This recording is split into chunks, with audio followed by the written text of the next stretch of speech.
యేసుక్రీస్తు నామములో మీకు శుభములు తెలియజేస్తూ ఈరోజు ఇప్పుడు క్యాలెండర్ వాక్యం చదువుకుందాం. 1 అధ్యాయం 28 ఆదికాండం. దేవుడు వారిని ఆశీర్వదించును, ఎట్లనగా మీరు ఫలించి అభివృద్ధి పొంది. దేవుడు వారిని ఆశీర్వదించును, వారంటే మనందరినీ దేవుడు ఆశీర్వదించాడు. మనం ఫలించాలని ఇష్టపడుతున్నాడు. ఆశీర్వదించిన దేవుడు ఫలించాలంటే ఏం చేయాలంటే దేవుని యందు భయభక్తులు కలిగి ఉండాలి.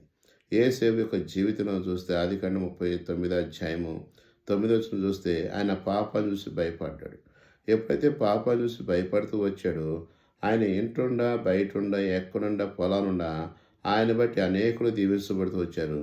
అంత మాత్రమే కాదు, ఆయన ఉన్నతమైన సింహాసనం మీద యేసేపును కూర్చోబెట్టాడు.